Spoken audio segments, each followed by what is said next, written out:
back to my channel. This is Maricel again, and today's video I'm gonna share with you everything you need to Fees, know forms, about the fees, requirements, forms, and requirements, and times processing times for for getting getting a a green green card, card, employment EAD, authorization and document, AP. and advance parole in the United States.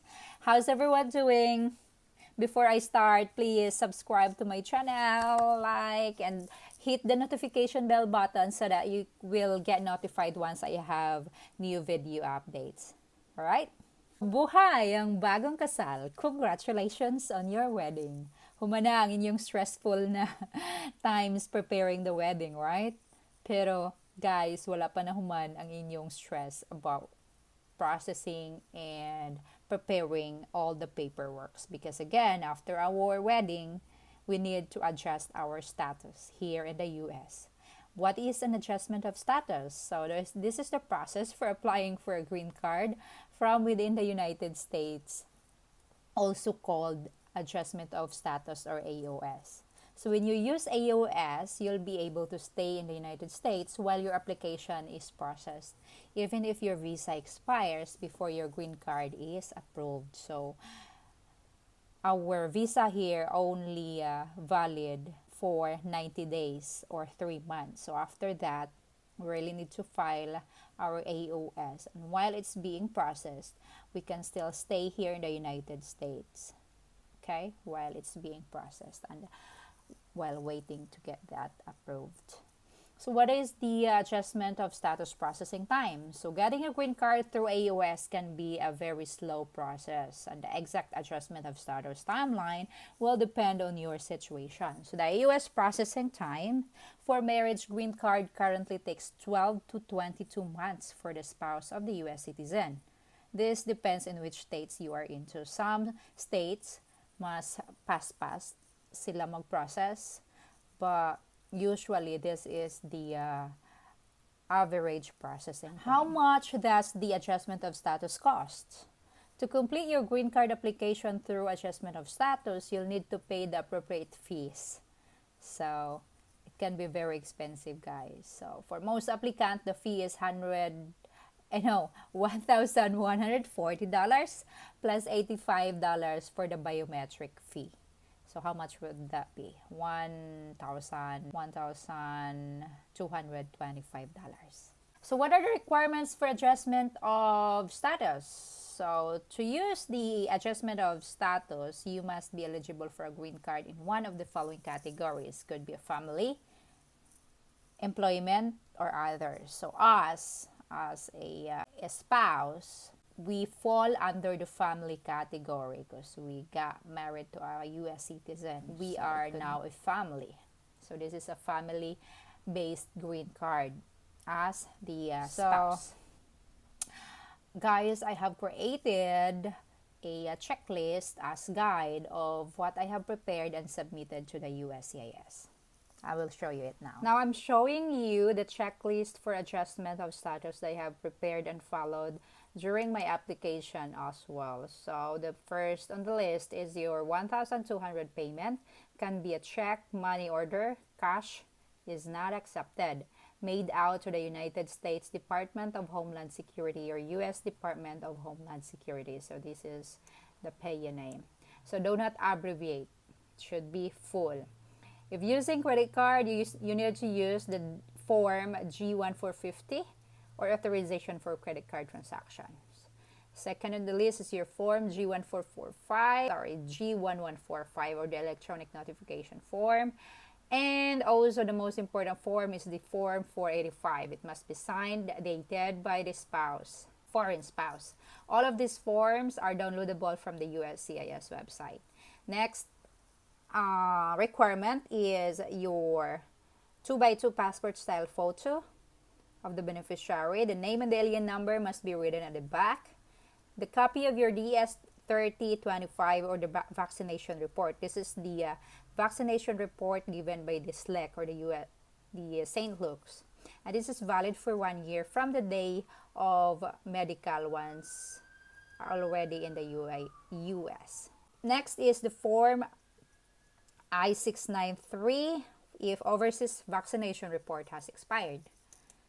the copy of the beneficiary's I-94, the travel report form, beneficiary's passport, bio page, birth certificate, the stamp, the visa entry stamp, and a copy of your 797 or the N082, marriage certificate, copy of any divorce, annulment, or death certificates, photos proving that your relationship as husband and wife is genuine. Next is the form I-864 or the affidavit of support. So the form also must be signed by the petitioner with date.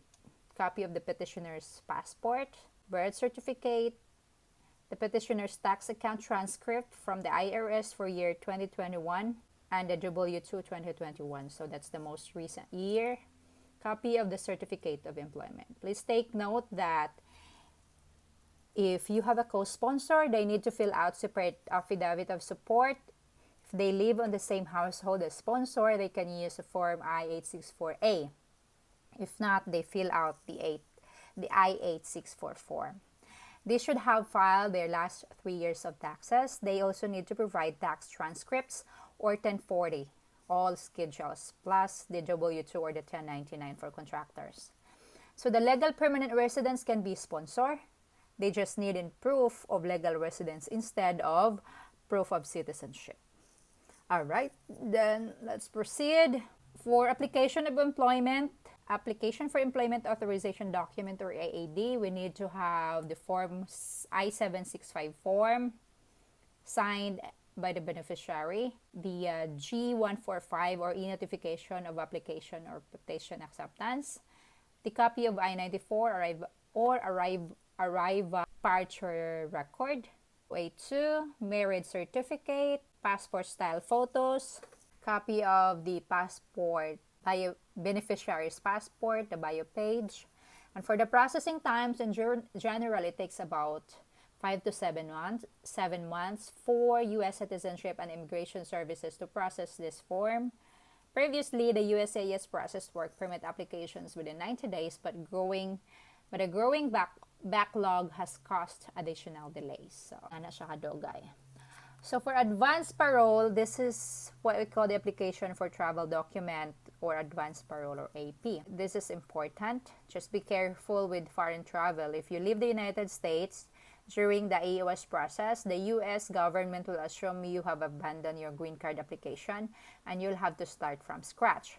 To avoid this, you can request an advance parole document which will allow you to travel abroad and be readmitted to the United States without interrupting your application. So that's why you needed this if you have a plan exiting the U.S. while or during the AOS process. You just need the form I-131, G-145, I-94, your N082, marriage certificate, and the 2 passport style photos. Please take note that the EAD and AP are free when you submit it together with the adjustment of status. So that's what I did. I have submitted this all 3, AOS, EAD, and AP. You can opt out not to file the EAD and AP, but why not if it's free, right? All EAD and AP applications are processed in the same processing center. So where to submit this? Yes, that's a good question. So you can go to the USCIS lockbox filing location chart page for the filing address based on where you live. So this is the link. So this is what it looked like. This is where you can find the address of where you can file your adjustment of status application. So here, this is the URL, which I'm gonna copy that and paste on the description of this video. So this is the state's name, so where you belong. Let's say, for example, I'm from Rhode Island, so if I'll use USPS, this is the addressee. If I'll use FedEx or UPS or DHL, this is the addressee. All right. Okay, so now that you have submitted your application for your adjustment of status, you can check for updates on it by entering your case number on the USCIS website. This will provide you with the information and updates throughout your green card application, including when the green card has been approved. So what happens after a change of status? The exciting day arrives and you receive your green card in the mail. You can now work and live freely across the US, travel overseas and return, and benefit from a pathway to eventual US citizenship. So if you changed your status through marriage and we are recently married, you might receive a conditional green card good for 2 years. And you'll have to upgrade this to a full 10-year green card as you near the end of the second or 2-year period. Depending on your green card type, you might be able to apply for citizenship once you've been a green card holder for 3 to 5 years. To be eligible for citizenship, you must pay your taxes, not be convicted of a crime, not leave the United States for extended periods without a re-entry permit. Okay, so that's it. And I hope you guys have learned something. And if you have questions, confusions, feel free to comment down. And I'll try my best to answer it back to you. Okay, thank you so much. Please subscribe my channel and click the bell button. Thank you. God bless and bye for now.